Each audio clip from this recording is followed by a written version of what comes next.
Ya, Assalamualaikum. Teman-teman, apakah terdengar suaranya? Waalaikumsalam. Oke, Waalaikumsalam. oke. Selamat malam, teman-teman semua. Oh, ini yang hadir hanya 4 orang ya? Yang lain, teman-teman, ada grup lain selain mata kuliah ini enggak sih? Gak ada, Bu. Oh, memang nggak ada ya. Agak sulit nih komunikasinya. Oke, nggak apa-apa lah. Nanti saya berikan aja rekamannya di dalam e-learningnya UT, gitu ya, teman-teman semua. Selamat datang guys. Kalau yang bisa on cam, mohon bisa on cam biar kita bisa ngobrol bareng-bareng. Perkenalkan, nama saya Rizka Khairani, teman-teman yang sebenarnya membantu teman-teman untuk mengampu mata kuliah ini di beberapa minggu ke depan. Mohon maaf atas keterlambatan tuh web yang dijalankan karena sempat ada beberapa miskomunikasi yang terjadi. Jadi sekarang baru kita sempat tuh web yang pertama. Nanti tuh web yang kedua kalau nggak salah di hari Minggu sudah dijadwalkan dan sudah ada linknya juga di e-learningnya teman-teman semua. Eh, Teman-teman asal daerahnya dari mana nih? Dari Jakarta semua atau ada yang dari luar daerah? Mbak Nurmala dari mana Mbak Nurmala? Saya dari Depok, Bu. Oh di Depok. Oke, Depoknya di mana Iya, tuh? di GDC. Oh, I see. Oke, oke, oke, oke. Saya dari dulu juga di Depok sebenarnya. Sekarang saya pindah Bekasi. Oke, Mbak Nurmala di Depok. Kerja, Mbak. Aku Sambil iya kerja. sambil kerja. Oke, sekarang lagi kerja atau udah di rumah? Udah di rumah. Oh, Alhamdulillah. Oke. Ya, oh Mbak Jessi sambil kerja ya. Ya udah, nggak apa-apa. Mas Alim, dari mana Mas Alim daerahnya? Saya dari Nganjuk, Jawa Timur, Ibu.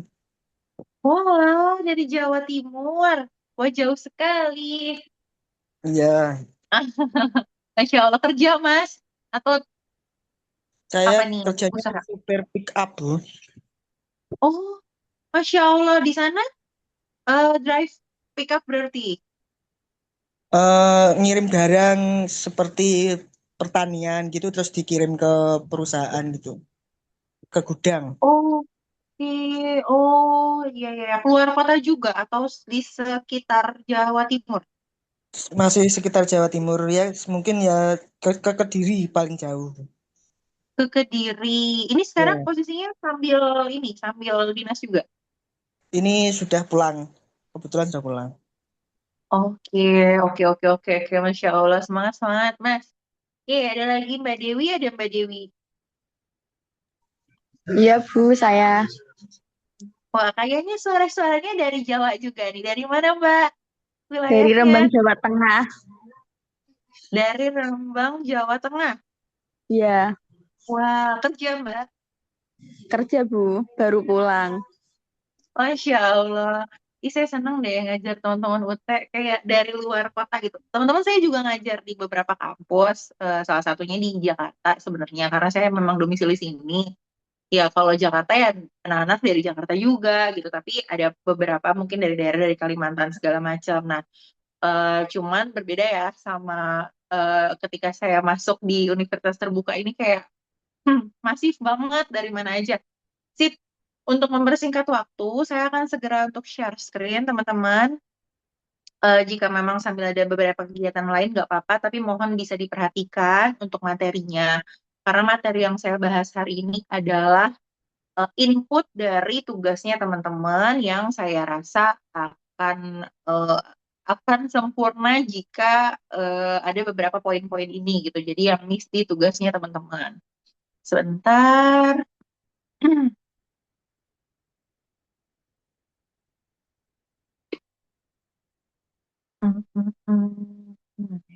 Manajemen operasi bisnis. There you go. Sudah kelihatan belum ya guys untuk materinya? Sudah, Ibu. Sudah ya. Oke, teman-teman, Bismillahirrahmanirrahim. Saya mulai. Selamat malam semuanya. Semangat pagi. Terima kasih atas semangatnya juga gitu ya. Selamat datang di kelas ini, Manajemen Operasi Bisnis. Nama saya Ritva, teman-teman.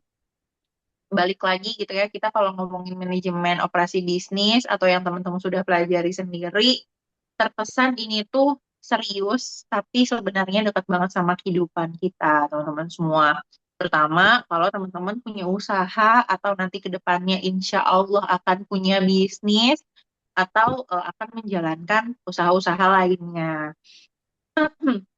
Sebenarnya tema kita hari ini adalah teman-teman gimana sih kita bisa mengubah si ide bisnis ini jadi sebuah sistem operasional yang realistis gitu loh, yang bisa dijalankan. Jadi nggak cuma bagus secara ide. Sayang Mbak Jessi, boleh tolong jangan kecoret Mbak. Jangan cuma bagus secara idenya aja, tapi operasionalnya juga bisa dijalankan secara realistis gitu ya. Jadi fungsi di lapangannya itu benar-benar ada. Agendanya sebelum kita masuk ke dalam materi yang lebih lengkapnya dalam beberapa menit lah, mungkin nggak nyampe 90 menit ke depan, ada 8 part yang akan saya bahas, teman-teman, dimulai dari mindsetnya dulu di awal, biar kita tahu nih, biar bisa berubah atau kita bisa paham sebenarnya bedanya ide sama operasi bisnis itu seperti apa, terus kita akan bedah beberapa kesalahan umum dari tugasnya teman-teman, sama juga ada beberapa strategi produksi dan operasi, terus pentingnya quality control dimasukkan ke dalam operasi bisnis, terus bagaimana kita mempertimbangkan kapasitas planning dan juga resiko dalam sebuah bisnis, flowchart atau prototype yang memang terkadang ketinggalan. Flowchart itu bagaimana sih proses kerja si bisnisnya teman-teman itu dari hulu ke hilir gitu ya. Terus bedah contoh beberapa jawaban yang harusnya seperti apa dan tips ke depannya untuk teman-teman biar bisa dapat nilai yang tinggi. Sebenarnya teman-teman tuh kan udah ada tugas ya, yang selanjutnya tugas duanya itu kalau nggak salah udah dibuka. Kalau teman-teman udah ada kesempatan waktu untuk mengerjakan, silakan dikerjakan. Jadi saya bisa menilai duluan. Kalau misalnya nanti ada yang mau direvisi, silakan gitu ya. Nah, hmm, untuk bagian pertama, sebelum kita ngomongin strategi, teman-teman, atau sebelum kita ngomongin flowchart, ada satu hal yang harus kita luruskan dulu. Karena kalau misalnya cara berpikirnya aja salah, pengertian aja kita nggak paham, maka semua yang kita pelajari otomatis nggak akan berguna gitu ya, nggak akan terasa lebih abstrak gitu.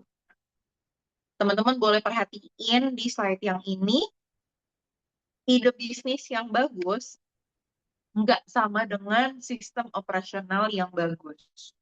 Saya ulangin ya, ide bisnis yang bagus tidak sama dengan sistem operasional yang bagus.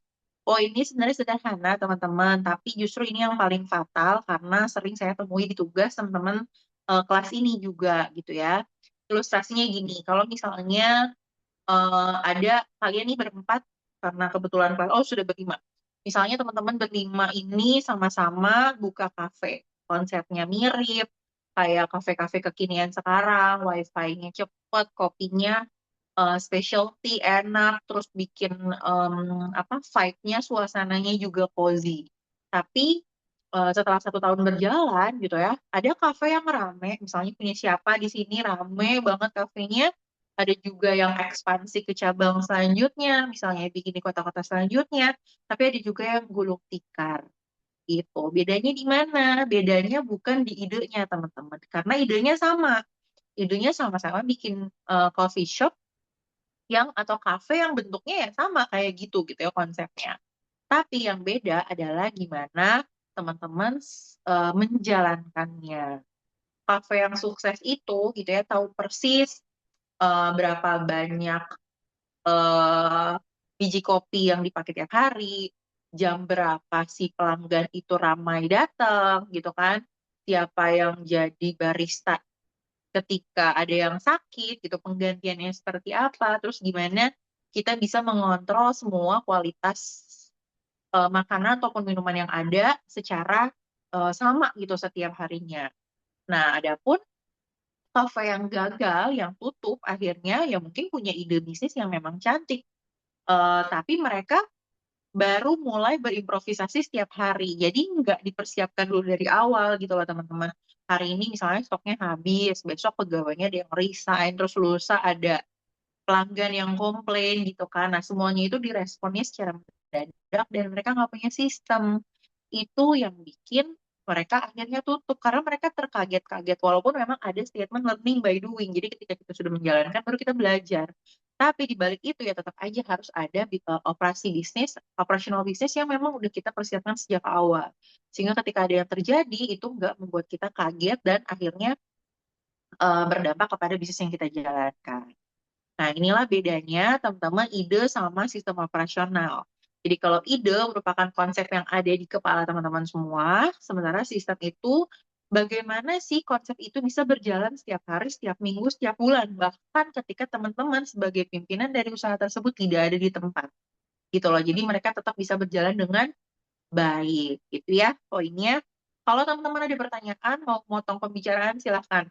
Atau bisa raise hand aja di sini nanti saya tanggapi. Ya, sehingga kelasnya juga bisa dua arah. Gitu ya, nggak cuman em, saya doang yang ngobrol. Nah, ini kalau PPT-nya bisa dibaca, kalau nanti minta di-share, mungkin akan saya share aja di e-learning-nya. Atau di grup, teman-teman kan ada di grup. Nah, di sini ada 5 pilar manajemen operasi. Gimana sih eh, pilar-pilar atau manajemen operasi itu harus ada di kepala kita itu yang seperti apa poin-poinnya. Nah, ada beberapa teman-teman. Yang pertama itu adalah efisiensi, gimana kita mengurangi pemborosan, misalnya gitu, boros waktu, boros biaya, boros tenaga, boros semuanya gitu ya. Gimana cara kita menanggulangi ini? Kalau yang kedua adalah kualitas, gimana kita menjaga standar produknya tetap konsisten dari batch pertama sampai batch ke ratusan atau ribuan. Gitu. Jadi tetap sama gitu. Yang ketiga, gimana sih alur prosesnya? Terus biar alur proses itu sama dari awal sampai akhir tuh sama, nggak ada yang berubah-berubah di tengah jalan. Yang keempat, SDM, pembagian peran dan juga kompetensi tim.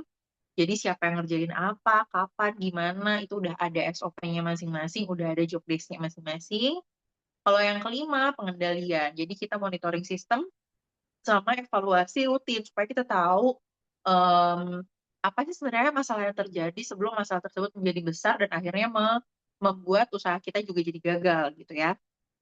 Jadi owner bisnis yang paling kreatif teman-teman bukan yang idenya paling bagus, tapi yang justru sistem dari operasi operasi konsepsi bisnisnya itu yang paling kuat gitu ya. Jadi teman-teman harus catat 5 ini bahwa manajemen operasi bisnis itu punya 5 pilar. Nah, adapun kita masuk ke bagian 2 nih teman-teman. Eh, Sebelum materi ini, yang paling saya sering temui masalah adalah ini. Ya, yang pertama, teman-teman, banyak banget yang jawabannya itu terlalu deskriptif gitu. Kayak misalnya teman-teman bilang menggunakan sistem make to order, kayak sistem PO gitu teman-teman. Udah titik sama situ aja.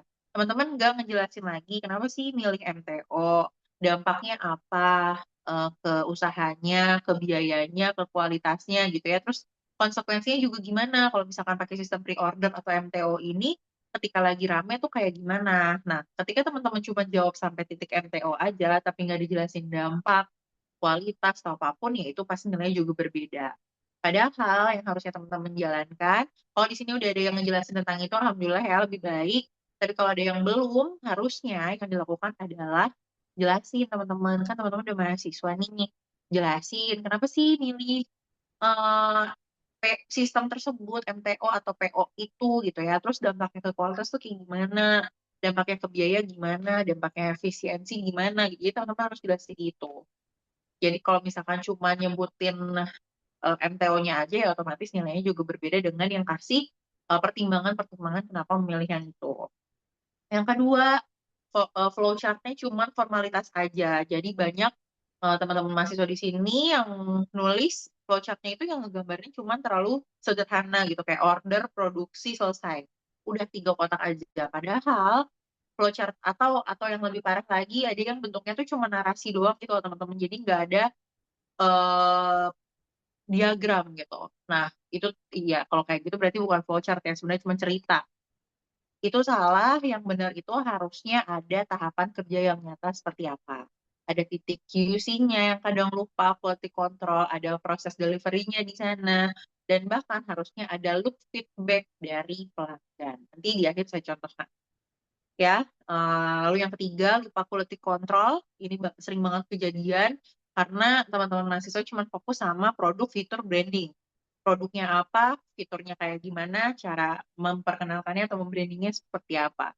Kita cuma ngomongin packagingnya yang bagus gitu ya, logonya yang keren, di foto yang bagus, biar Instagramable cuma sampai situ doang. Tapi kita nggak ngejelasin gimana sih kualitas barang atau jasa yang ditawarkan itu dijaganya seperti apa. Padahal justru si quality control ini yang membedakan bisnis yang lama bertahan daripada yang viral cuma bentar lalu hilang gitu.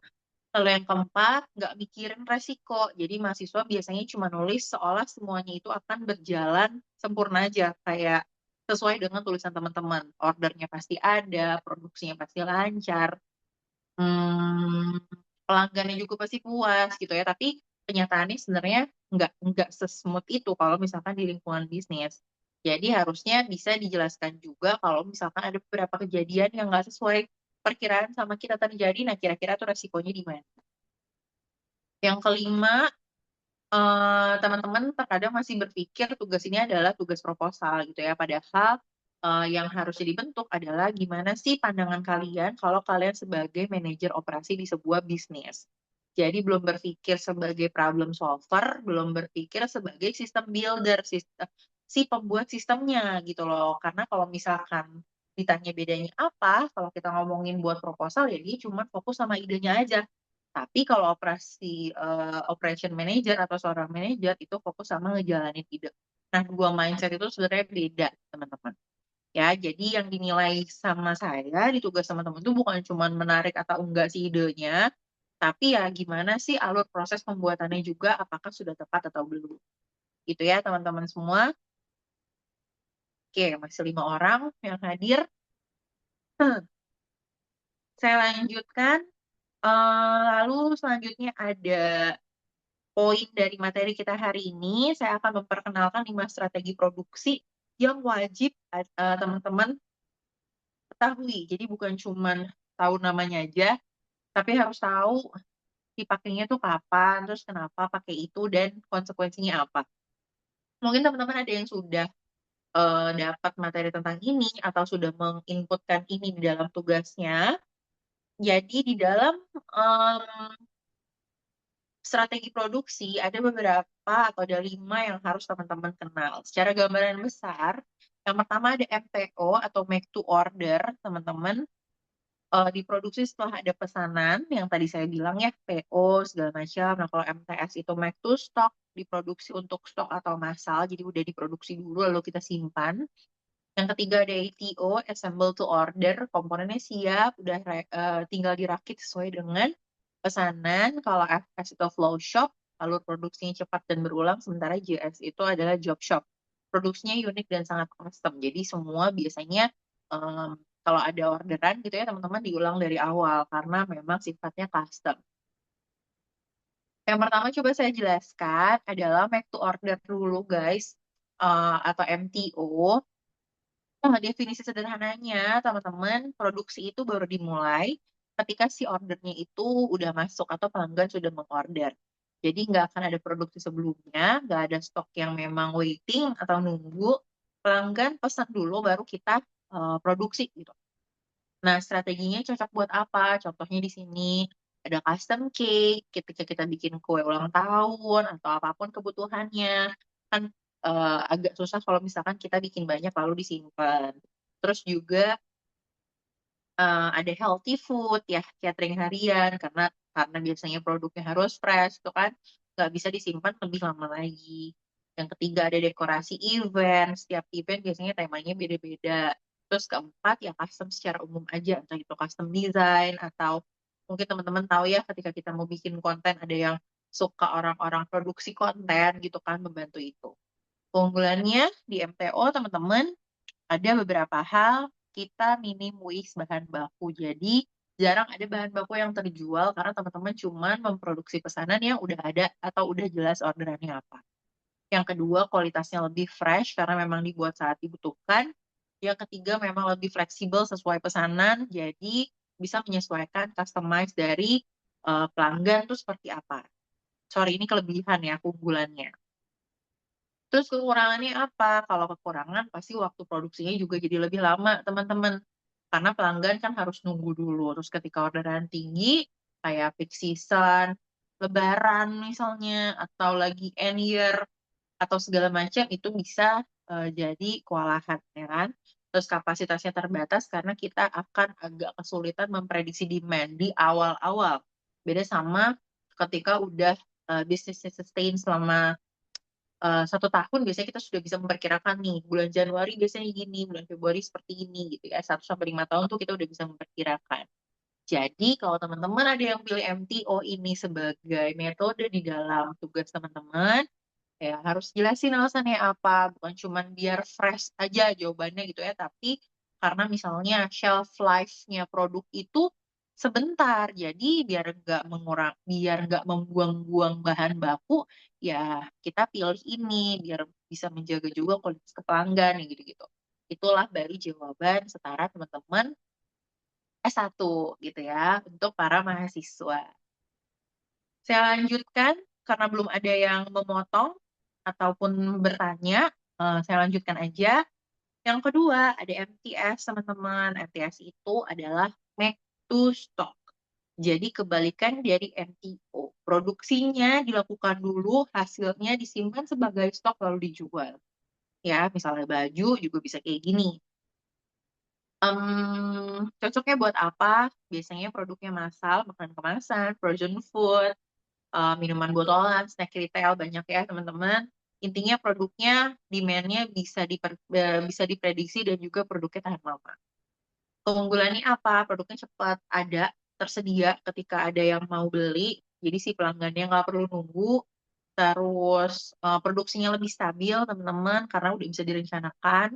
Terus skala ekonominya juga lebih baik karena biaya per unitnya biasanya lebih rendah ketika produksinya lebih massal gitu ya. Resikonya nyata juga, ada juga stoknya bisa numpuk kalau misalkan salah prediksi permintaan. Jadi mungkin kita lagi bikin banyak, tapi tiba-tiba demand-nya nggak sesuai sama prediksi kita, akhirnya stoknya nggak keluar, terus barangnya akhirnya bisa kadaluarsa gitu ya.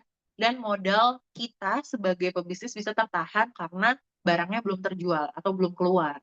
Nah, MTS ini cocok kalau misalkan produk teman-teman, sorry, nggak cocok kalau produknya adalah custom, karena sesuai dengan permintaan dari si kliennya. Contoh konkretnya apa? Teman-teman pasti tahu ya, pabrik air mineral, ciki-cikian, makanan-makanan ringan gitu ya. Mereka kan nggak nunggu pelanggan pesan dulu baru diproduksi gitu, teman-teman. Jadi stok di gudangnya atau di distributornya memang harus selalu udah ada. Ketika teman-teman butuh, ya itu udah tersedia. Oke. Hmm.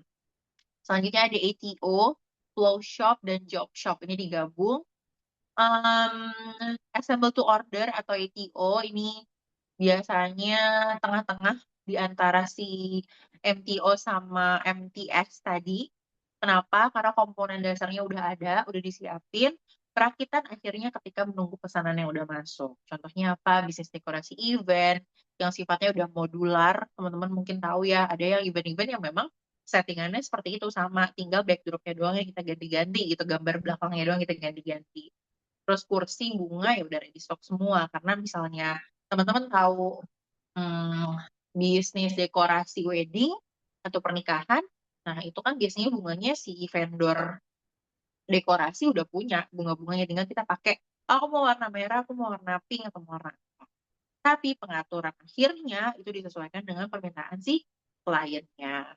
Atau furniture rakitan gitu ya, komputer rakitan juga bisa.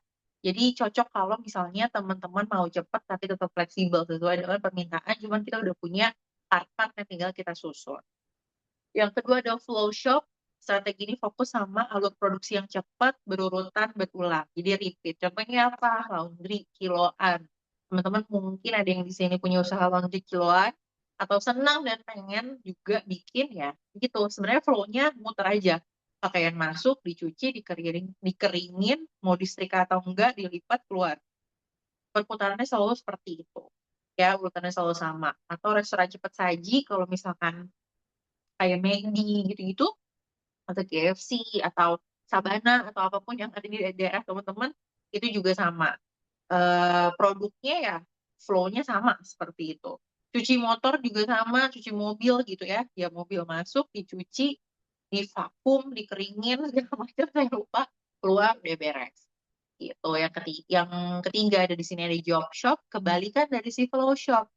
Kalau job shop ini lebih ke produk yang unik banget dan customize-nya tinggi. Contohnya apa? Konveksi teman-teman, atau jahitan baju.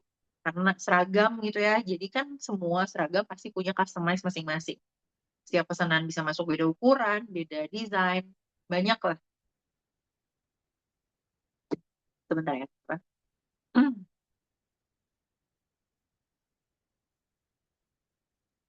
Oke, gitu ya. Nah, si job shop ini teman-teman paling fleksibel tapi paling susah banget buat dikelola. Kenapa? Karena semua orderan yang masuk itu kayak project yang teman-teman ulangi dari nol sifatnya. Jadi si SDM yang teman-teman punya juga harus skillful, alurnya nggak bisa bertemplate gitu loh, nggak bisa sama sama yang sebelumnya. Jadi semuanya pasti berbeda. Terus, oke, selanjutnya ini tentang strategi produksi. Intinya gini, kalau misalkan sebelum sorry, strategi produksi yang teman-teman pilih lah, MTO, MTS, ETO atau apapun, semuanya bakal sia-sia kalau nggak ada quality control, teman-teman. Kalau quality controlnya lemah. Nah, operasi bisnis pada intinya adalah menjaga kualitas tetap konsisten mau dari pelanggan yang pertama maupun dari pelanggan yang ke sejuta sekalipun gitu ya. Jadi bukan cuma menciptakan produk yang hebat satu kali, tapi kita bisa menjaga si produk itu konsisten dari hari ke hari sehingga pelanggannya tetap puas sama bisnis kita dari awal sampai dia pakai lagi atau repurchase teman-teman. Kenapa sih QC itu penting atau quality control itu penting? Ini ada beberapa alasan. Yang pertama adalah konsistensi produk. Pelanggan pertama, teman-teman, itu akan mendapat produk dengan kualitas tertentu. Pelanggan ke 100, ke 1000, ke 1 juta juga harus mendapatkan kualitas yang sama. Bahkan lebih baik, bukan lebih menurun. Gitu ya. Inilah yang membangun brand teman-teman semua, yaitu kepastian bahwa mereka akan mendapatkan hal yang sama. Karena pelanggan udah tahu apa yang mereka dapatkan. Jadi mereka kan sudah berekspektasi. Kalau yang kedua ada kepuasan pelanggan, si QC ini teman-teman jaminan bahwa apa yang teman-teman janjikan di brosur atau di Instagram sama dengan apa yang mereka terima di tangan mereka. Gitu ya, jadi nggak ada gap antara ekspektasi sama kenyataan yang diterima. Oke, yang ketiga mengurangi komplain karena setiap komplain itu adalah biaya. Kenapa dibilang biaya? Ada yang namanya biaya refund, ada biaya retur, biaya kehilangan pelanggan, biaya tenaga staf yang menangani komplain, biaya banyak yang harus dibayar dari ketika kita sudah mendapatkan komplain, teman-teman. Mungkin teman-teman akan sepakat gini, ketika kita puas beli barang di sebuah tempat, atau ketika kita puas menggunakan jasa sebuah usaha gitu ya, kita cenderung akan ya udah, kita nggak akan nulis review yang baik ya karena kita puas-puas aja ya, nothing apa ya, nggak ada yang memaksa kita untuk menuliskan sesuatu gitu, kayak ya udah aja oke. Tapi ketika kita dikecewakan sama satu barang yang nggak sesuai sama ekspektasi kita atau jasa yang nggak sesuai sama ekspektasi kita akan menuliskan review yang negatif di usaha tersebut, dan itu amat sangat meter saat ini teman-teman, karena yang kita tahu sekarang zamannya viral, zaman digital marketing, semuanya ada di internet gitu ya, IoT, Internet of Things. Jadi itulah yang menyebabkan kita harus hati-hati banget sama komplainan dari pelanggan gitu ya. Nah, QC yang baik yaitu QC itu menjaga agar pintu masuk komplainnya nggak perlu dibuka. Jadi kita udah jaga bahwa produk yang kita punya itu benar-benar oke sebelum ini sampai ke pelanggan. Oke, ini udah bagus, kalau ini berarti udah ready sesuai dengan standar kita, baru kita kirimkan ke pelanggan.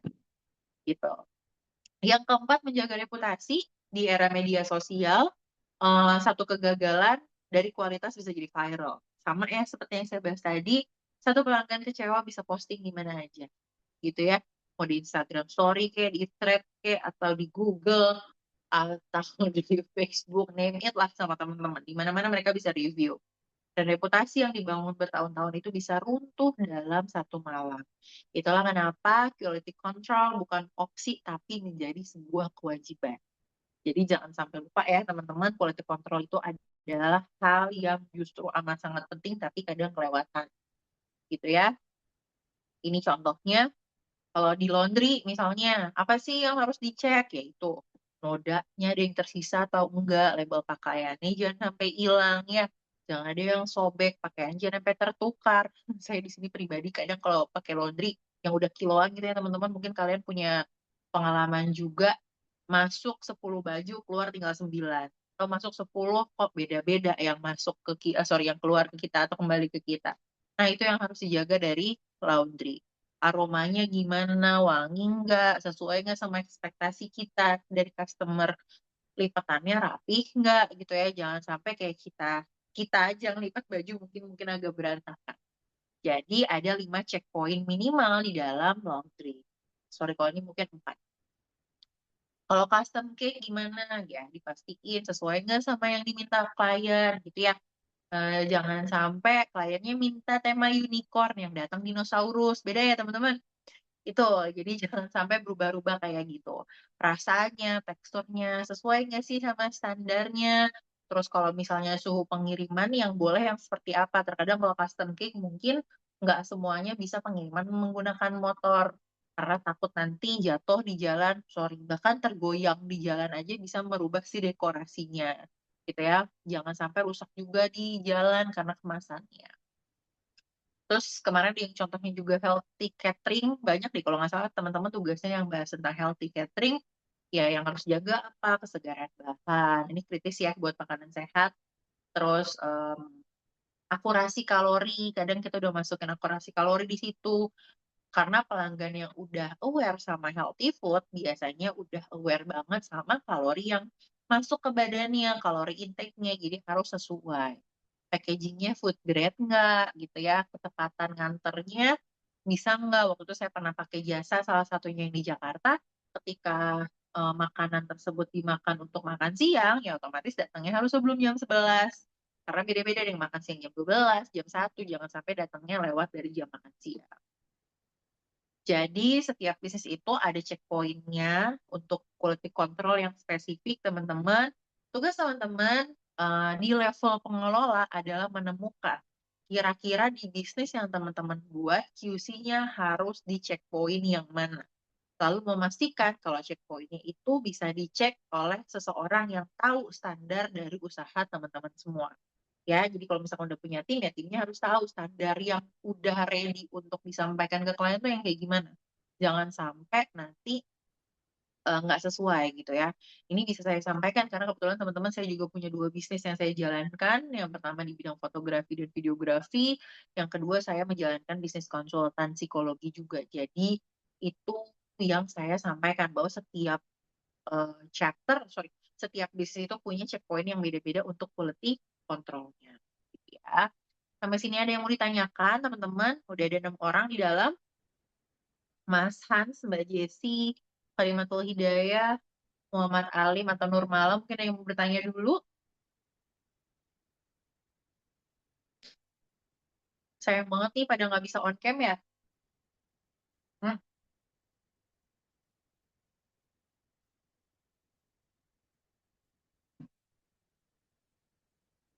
Oke, teman-teman, saya lanjutkan dulu. Bagian kelima ada capacity planning dan juga risiko operasi, guys. Yang saya sampaikan dari awal ya, bisnis yang baik itu yang tahu kapasitasnya kayak gimana dan siap ketika ada gangguan-gangguan yang terjadi. Kita bahas detailnya bahwa sebelum bisnis teman-teman mulai dijalankan, ada sebenarnya 5 pertanyaan yang harus dijawab. Ada di 5 slide, sorry, ada di slide ini. Yang pertama, berapa sih kapasitas produksi maksimal per hari gitu ya? Ini nggak boleh ditebak-tebak kira-kira 5, kira-kira 10 enggak. Tapi atau misalnya kayak banyak lah Miss biasanya gitu ya enggak, tapi harus konkret misalnya. Saya biasa atau saya bisa produksi 50 catering per hari gitu, 50 box catering per hari. dengan 2 orang di dapur. Kalau misalkan lebih dari 50 ya otomatis harus rekrut karyawan baru. Gitu ya. Jadi kita tahu kapasitas. Yang kedua, gimana sih skema kerjanya saat terjadi peak season? Sebentar ya.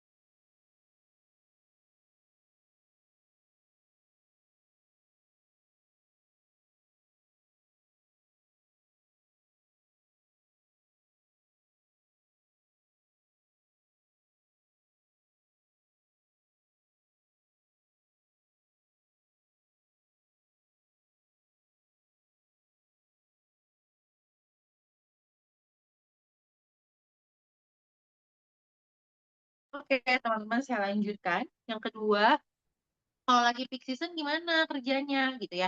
Karena kan setiap bisnis pasti punya peak seasonnya masing-masing. Kayak tadi ya, kalau catering mungkin ramenya di bulan apa, bulan Ramadan kah, musim orang nikah kah gitu ya, beda-beda. Terus laundry ramenya di mana? Oh, lagi lebaran, lagi musim hujan gitu kan. Kita nggak sempat mengeringkan barang. Atau bahkan kalau after banjir, itu kadang juga rame. Yang ketiga, SDM-nya udah memadai belum? Bukan tentang jumlahnya aja ya teman-teman, tapi skillnya. Ada nggak sih orang yang bisa saling menggantikan ketika mereka salah satunya nggak masuk, misalnya gitu.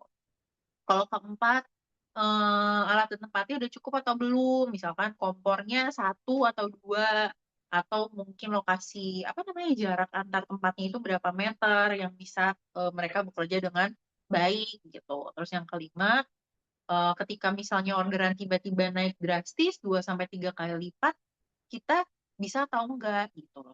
Karena teman-teman banyak banget sebenarnya bisnis yang bagus atau sorry bisnis kecil itu hancur bukan karena mereka sepi, tapi karena mereka tiba-tiba cepat ramai karena sekarang zamannya viral terus orderannya jadi banyak, lalu mereka nggak siap menghadapi orderan itu, akhirnya mereka mendapat review yang buruk dan akhirnya mereka gulung tikar gitu ya. Jadi bukan tentang bisnis yang bagus, tapi terkadang kita nggak siap untuk menerima orderan yang sifatnya bludak. Karena kita nggak menyiapkan sistemnya lebih awal. Nah, ini beberapa em, solusi operasional yang bisa dilakukan teman-teman yang kanan ada resiko yang harus diantisipasi. Contohnya misalkan rekrut freelance, kalau misalnya ada kelebihan dari demand-nya gitu ya, bisa rekrut freelance, partner produksi saat butuh tambahan kapasitas. Sistemnya dibuka PO aja untuk memeratakan permintaan saat peak season. Misalnya teman-teman ada yang usahanya kue kering saat Lebaran. Nah, ini kan kita bisa sistem PO aja, jadi kita bisa meratakan yang ini dikirim kapan, yang dikirim kapan sesuai dengan kapasitas kita produksinya. Terus terapkan juga limit order harian teman-teman, jadi nggak overload. Ada juga atur shift kerja saat permintaan lagi tinggi gitu ya. Banyak yang bisa disiapkan lah di sini. Backup supplier alternatif ketika memang teman-teman berkaitan sama supplier ya barangnya. Kalau supplier yang satu lagi bermasalah bisa cari backupnya dulu sejak awal. Jadi ada plan A, plan B, terus ada buat SOP cadangan ketika memang ada gangguan-gangguan yang terjadi. Resiko yang harus dipikirkan apa biasanya kalau yang pertama, keterlambatan delivery. Kalau misalkan kurir lagi telat gimana? Kalau bahan baku habis mendadak gimana? Kalau mesinnya rusak, ada nggak yang bisa langsung dipanggil untuk memperbaiki gitu kan? Ketika ada miskomunikasi, ya tim tuh komunikasinya seperti apa?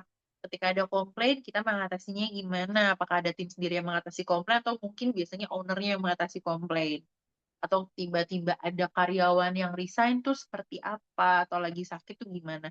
Jadi tugasnya teman-teman itu biasanya nulisnya cuma akan diantisipasi, tapi nggak dijelaskan antisipasinya seperti apa. Itu yang kurang di dalam tugasnya teman-teman. Selanjutnya ada tentang flow chart. Tadi kan kita udah bahas beberapa poin-poin gitu ya teman-teman.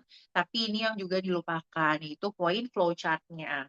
Harusnya flow chart itu digambarkan di dalam sebuah em, bagan seperti ini atau gambar seperti ini teman-teman untuk menggambarkan si alur prosesnya. Di sini ada 7 tahapan sederhana tapi yang clear lengkap adalah yang kayak gini. Yang saya minta perhatikan ada di tengah-tengah yaitu QC-nya di poin 4 tuh teman-teman. Jadi setelah produksi sebelum packaging harus ada QC-nya dulu. Jadi nggak akan keburu dikirim sebelum dicek. Sorry, ya keburu dikirim sebelum dicek atau keburu masuk packaging sebelum dicek dulu gitu ya. Jadi kita bisa mengintervensi ketika ada hal-hal yang mungkin terjadi. Yang kedua ada feedback di akhir, banyak mahasiswa yang berhenti hanya sampai pengiriman ke poin 6 atau delivery. Selesai dikirim dianggap selesai. Padahal justru feedback ini yang harus menutup loop dari flowchart gitu. Karena kalau nggak ada feedback, teman-teman nggak akan tahu di mana sih sistem yang lemah terjadi. Ya, pelanggan komplain apa, itu kan kita nggak tahu. Pelanggan puas nggak nih? Nah, itu masuknya sebenarnya ada di feedback. Flowchart yang kurang baik gimana? Biasanya cuma narasi, paragraf gitu ya, cuma jadi cerita doang. Nggak ada checkpoint QC, nggak ada feedback. Boro-boro gambarnya aja nggak ada. Flowchart yang baik juga gimana? Harusnya ada tahapan kerja yang real seperti apa. Ya, termasuk feedback dari pelanggan. Sarannya sebenarnya teman-teman itu ya pakai tools aja, pakai Canva, pakai Excel atau apapun, biar mudah untuk membuatnya. Ini nggak akan saya jalankan ya untuk prototype karena teman-teman nggak menggunakan prototype. Nah, ini salah satu contoh aja yang kurang tepat gimana. Ketika ada pertanyaan atau ketika sampai di titik kenapa memilih MTO, salah satu contohnya yang kurang kuat jawabannya adalah karena produknya agar fresh aja. Titik cuma sampai situ. Yang kurang teman-teman nggak ngasih alasan teknisnya apa, nggak nyebutin dampak biayanya gimana, trade-off-nya seperti apa, atau analisis bisnisnya nggak ada.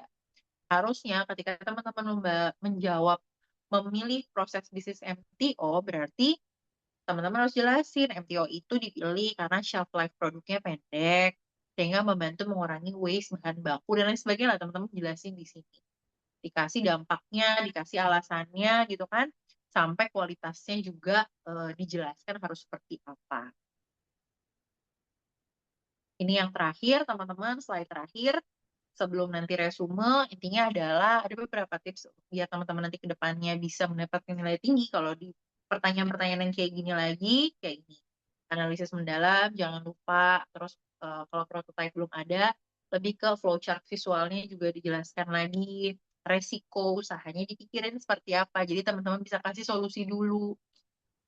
Tunjukkan kalau teman-teman memahami customer teman-teman sendiri gitu ya. Terus dihubungkan antara teori yang ada dengan praktiknya dan berpikir realistis. Jadi hindari asumsi kalau bisnis yang dibuat itu pasti laku. Tunjukkan kalau teman-teman tuh sadar bahwa dalam operasional tuh pasti ada kendala-kendala yang terjadi. Nah, yang terjadi itu gimana cara kita menganalisisnya dan mengendalikannya. Yang terakhir, teman-teman, penutupnya, manajemen operasi bisnis itu nggak cuma ide yang harus kelihatan bagus aja, tapi gimana sih bisnisnya itu bisa berjalan dengan efektif dan juga konsisten. Dan bisnis yang paling bertahan lama, teman-teman, bukan yang idenya paling rame, paling bagus, paling keren, tapi justru yang paling kuat di sistem operasionalnya. Begitu, teman-teman semua, untuk pertemuan hari ini. Kalau teman-teman di sini bisa mengerti apa yang saya sampaikan, berarti saya rasa saya sudah berhasil menjelaskan ke teman-teman semua, walaupun dengan keterbatasan yang kita miliki ya, baik waktu maupun media gitu ya. Mungkin teman-teman di sini belum bisa langsung ngasih feedback, karena dari tadi saya tanya juga belum ada yang mau menjawab gitu kan, atau belum ada yang mau memunculkan pertanyaan, jadi ya nggak apa-apa, silahkan aja. Nah, sampai di sini sebelum saya akhiri kelasnya, mungkin ada yang ingin bertanya dulu atau punya feedback lainnya, silahkan.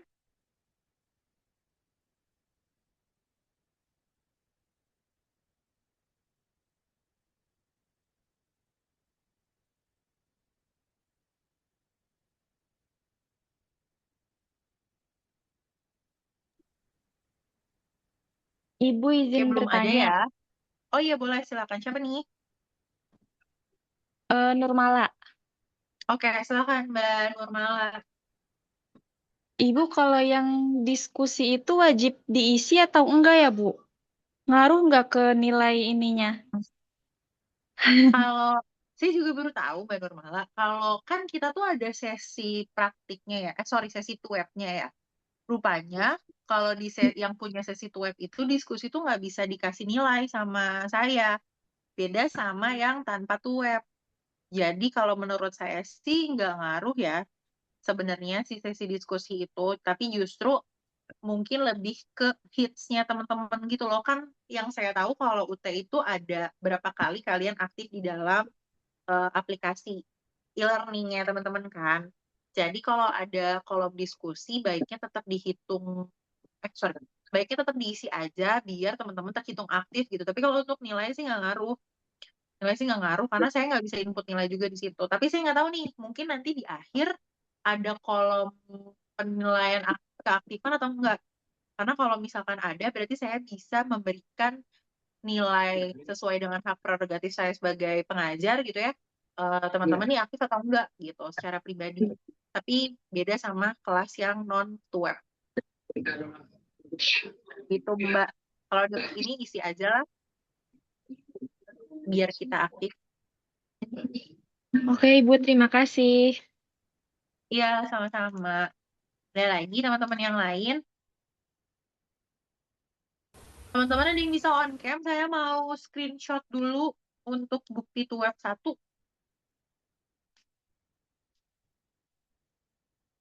Kalau belum ada, tetap saya capture aja ya.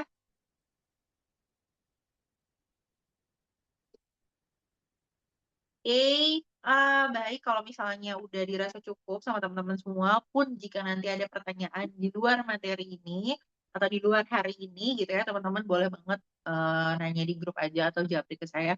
Tapi tolong kalau mau japri ke saya disampaikan teman-teman mahasiswa dari UT mata kuliah apa dan kelas mana.